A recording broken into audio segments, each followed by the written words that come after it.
Hey, Shalom Akim and a few Aquas that happen to watch. Uh, Call hello Yahweh, Bahashim Yahushai, Bahashim Rakakwadash, and double honors go out to the apostles, bishops, and elders, great millstone, who, through the Holy Spirit, continue to teach us His truth.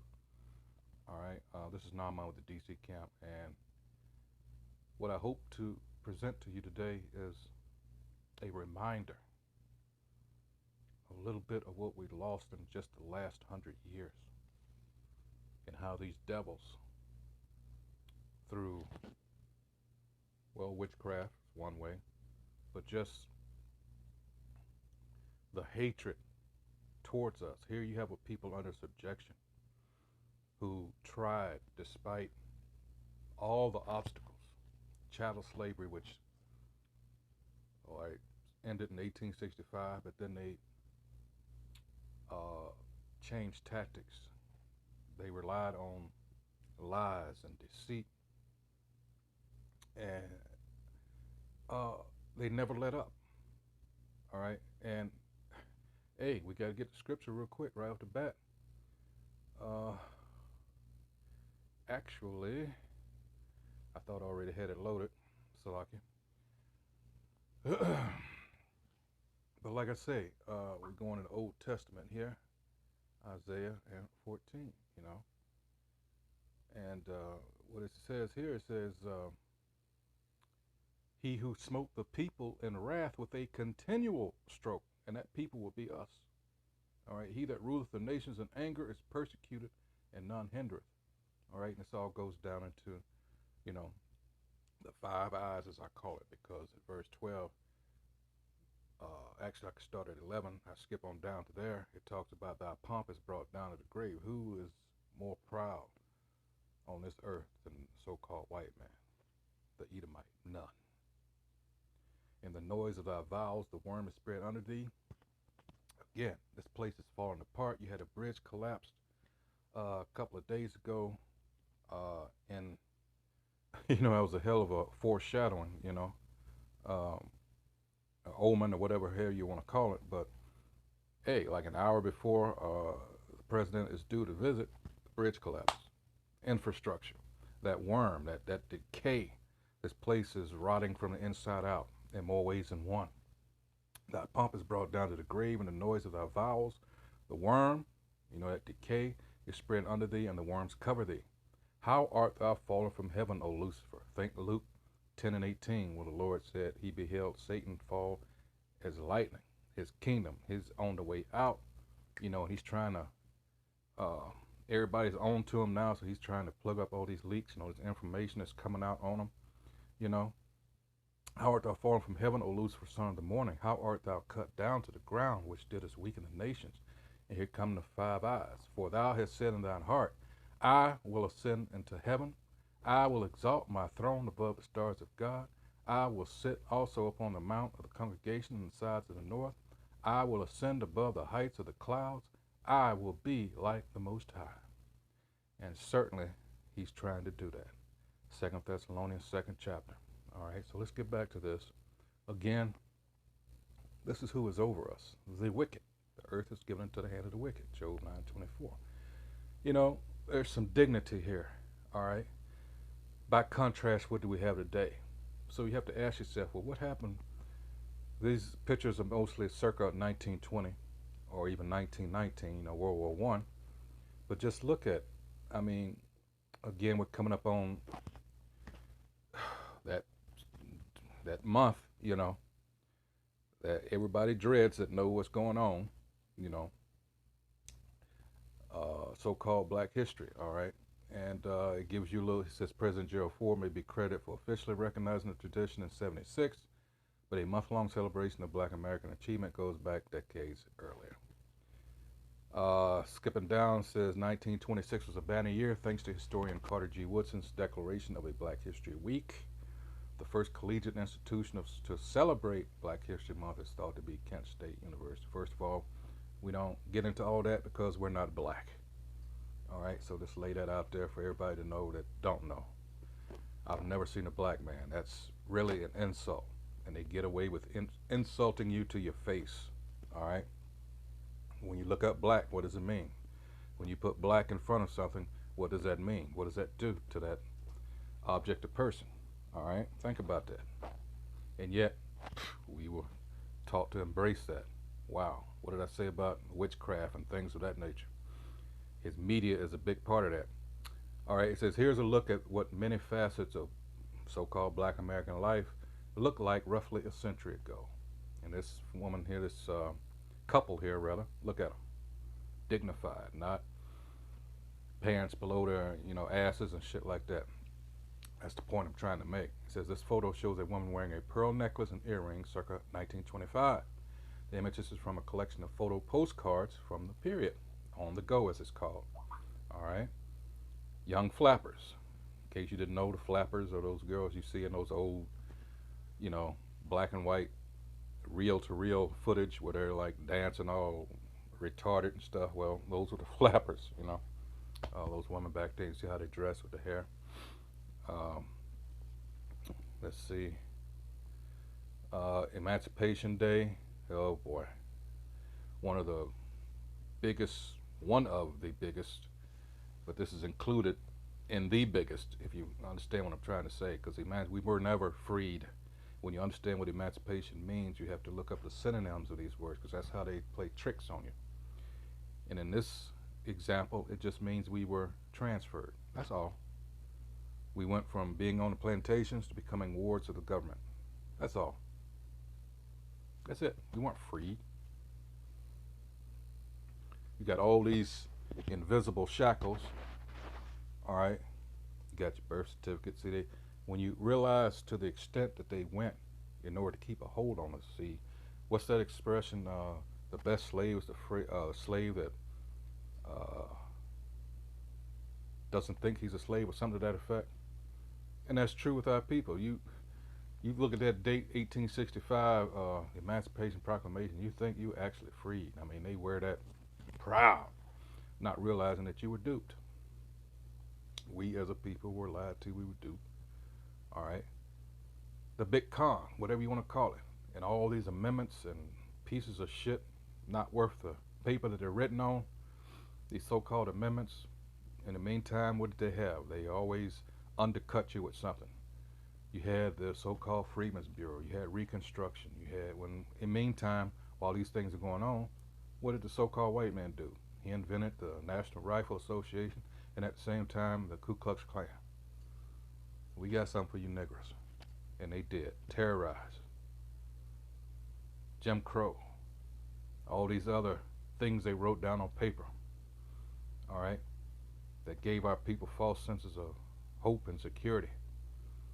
And all the time, they working behind the scenes to undercut us. And that's my point. This woman here, Josephine Baker, she said, fuck America. She went overseas. She eventually moved to France. Again, more Edomites. But and a lot of people at that time went over there. I'm thinking of a blues pianist by the name of Memphis Slim. What was this guy's name? He was a band leader, a Jake Bowden, something like that. He went over there. They had a movie about him like 4 or 5 years ago, if you can find it. Never heard anything about it since it came out. But trumpet or cornet, one of them. Anyway, and they love Jake over there,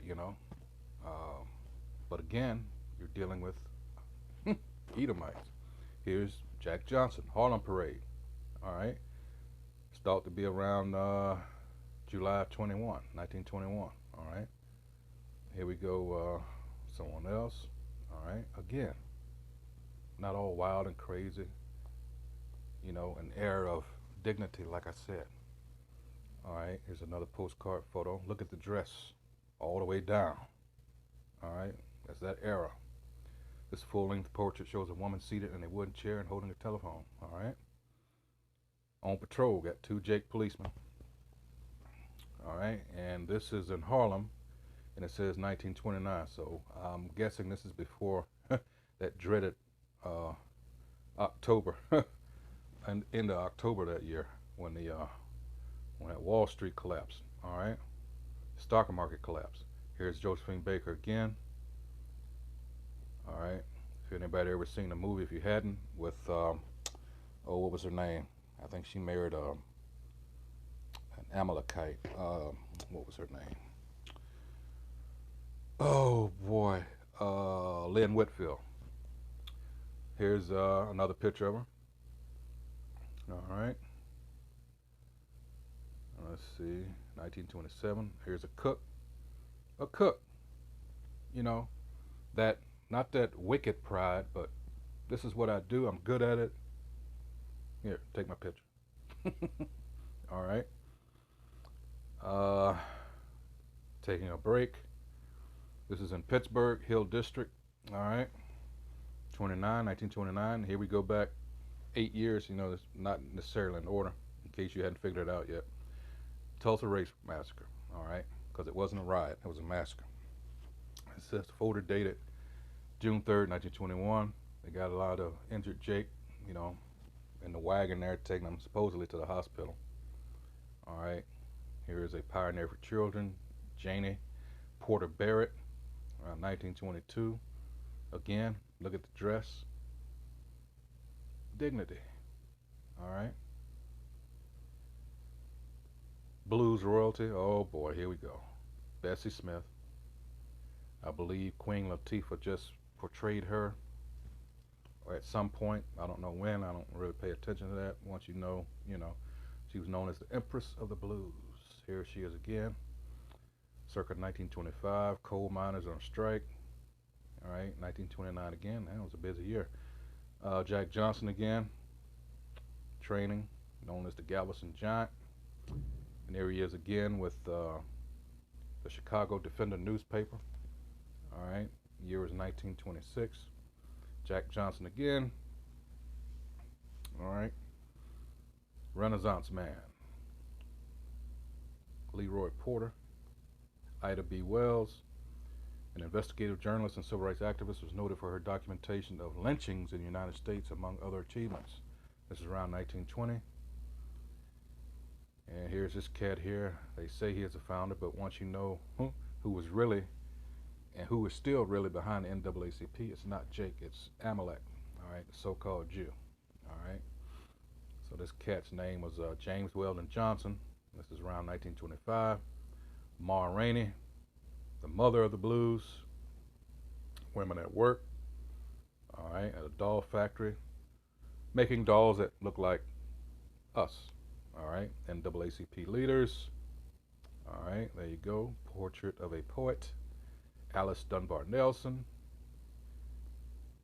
Who is this? George Washington Carver. All right, the peanut guy. There you go. Tuskegee Institute in Alabama. And what did they do later there? They conducted an experiment, syphilis. All right. Portrait, a playwright, Miss Angelina Grimke. James P. Johnson. Oh, yeah. Yeah, he was a great stride pianist back in the day. Fats Waller, these were all the great New Yorker and Harlem stride pianist. Let's see, him and Willie the Lion Smith, also known as the Lion of Judah. He knew he was a Jew.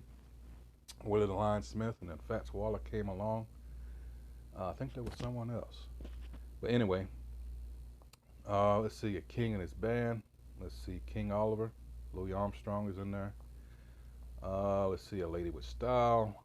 There you go. Again, look. Now, of course, that shouldn't go without saying that the so-called black woman always had her issues. You know, we're not saying this is a new thing, but it certainly is way better than what it is now. All right, pre-flapper fashion. So this is before the, the 20s era. All right. Walking away. This is people on a lam from Tulsa, from that race massacre. Some people, they got off easy. That's all they got. At least they had the clothes on their back. A lot of people, they butt-ass naked for whatever reason. They didn't even have clothes on their back. And let's see, yeah, here's some armed Edomites leading, Jake. Can't even defend yourself. Here's some more segregation in effect. There's Jake in what they call Jim Crow cars, all right? Fayetteville, North Carolina, 1929. This is another from Tulsa. They got the women there. Got a guy up front with a rifle. Harlem Club, circa 1929. You got a labor meeting here. Communist Party. Again, you got to realize that a lot of this is set up by the so-called Jew. All right. Like I said, when I read that scripture there, they never let up. There's always some plot, some kind of thing against us that they're, just a woman in her plane, Bessie Coleman.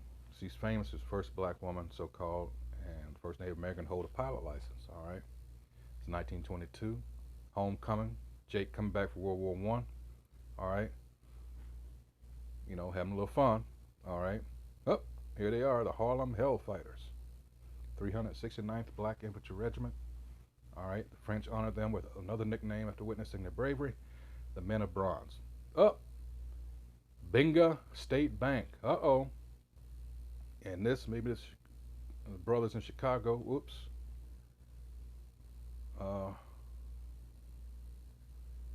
Could do one on that as soon as it loads up. Salaki. Didn't mean to do that.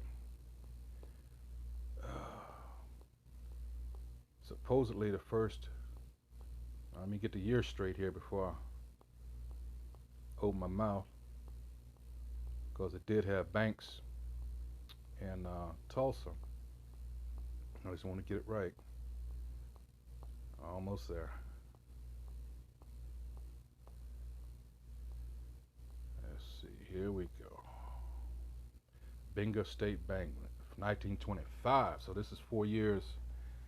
At least this picture was taken 4 years after that. It was founded by Joseph Binga, Chicago's first black banker. Let's look him up. Joseph Binga. All right. Let's see. Joseph Binga. All right. Here he is. Damn, he lived a long time. Mr. Jake right here was a prominent American businessman who founded the first privately owned African American bank in Chicago. He was a notable pioneer of African American business achievement in the early 20th century. Binga recalled coming to Chicago in the 1890s with $10 in his pocket. By the 20s, he was a bank president and major real estate owner.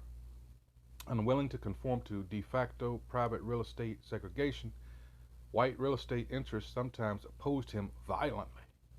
After his bank failed in the Great Depression, Binga was eventually charged with embezzlement, a controversy. See, this is why you boneheads that still think that you can make it in this so-called white man's world by going by his rules. He's in rulership, you fucking idiot. This is the kind of shit he's going to do. Bring it up to this day and age.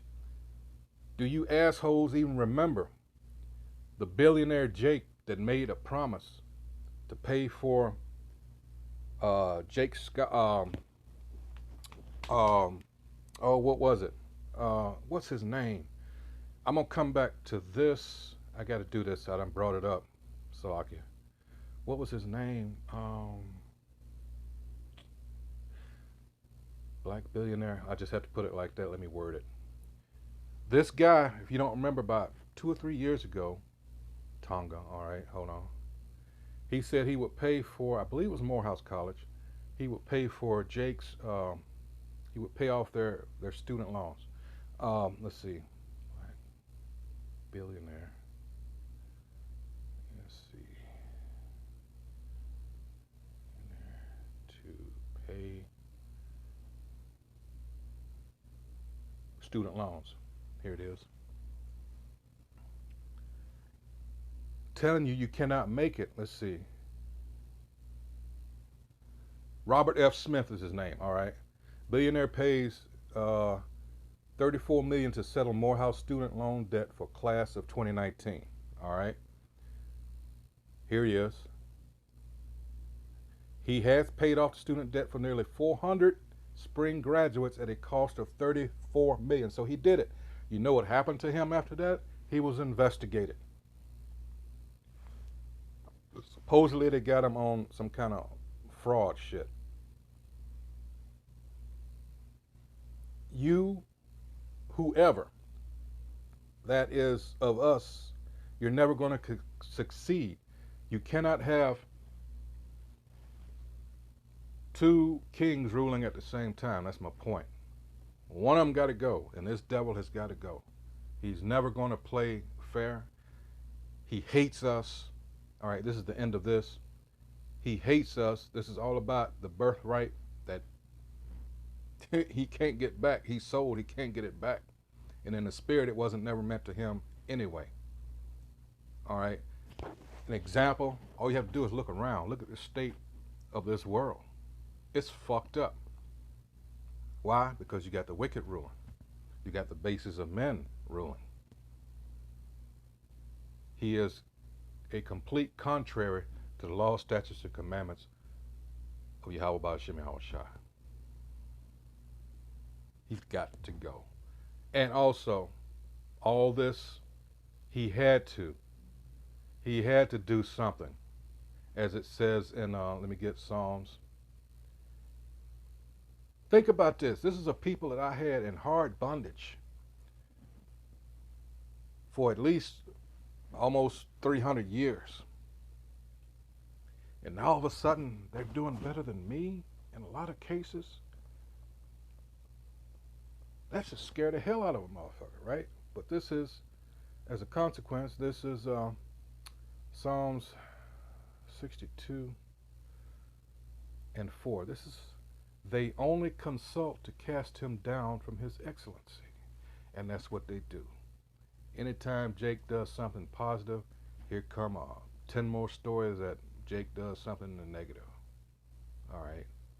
You remember during the crack epidemic, there was always constant barrage of images on the TV, Jake in handcuffs getting locked up in the courtroom, all wild in the streets, you know.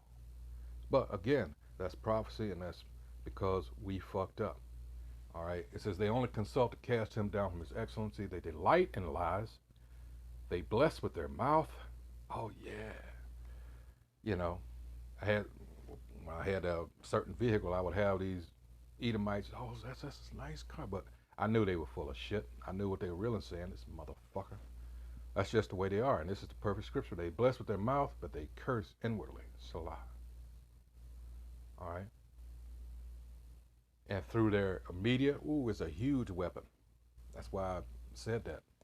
You know, like someone said in a famous commercial years ago, he said, image is everything.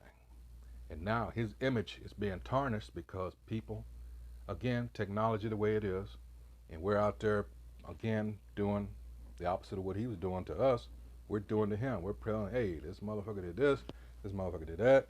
He's still doing it, as a matter of fact. No, he didn't earn this, you know. He got it through this. He got it through, you know, murder, rape, robbery, deceit, you know. This is what we're doing. And as a matter of fact, since I said that, let me go here to sum it up. This is 2 Corinthians 10 and 4. You got to keep it spiritual. All we're doing is going out here is telling you the truth. You are not, if you're in these churches, hey, you know, if you haven't caught on by now what's going on, you're where you're supposed to be. This is 2 Corinthians 10 and 4. For the weapons of our warfare are not carnal. Nope. That's our enemy's blessing. That's Esau's blessing. But mighty through Yahweh Ba'Shem Yahweh Shai to the pulling down of strongholds, casting down imaginations and every high thing that exalted itself against the knowledge of Yahweh Ba'Shem Yahweh Shai, and bringing into captivity every thought to the obedience of Hamashiach Yahweh Shai. And that's what we're doing. And he can't stand it because he has no way to combat it. This is in the spiritual. Oh, if it was carnal, he would shut this down a long time ago. Because again, that plays into his blessing. All right, and we would be a fool to do that. All right, hey, so I'm gonna try to keep this short, under 25 meaning. So again, this has been, you got to think, hey, what has happened in the last 100 years where we have people like this?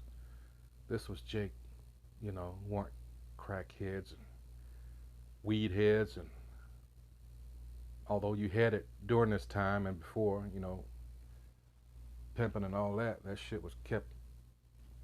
No, that's something you do under, you know. Now everything's been brought out in the forefront. You know, the exact opposite of this. And that was done on purpose.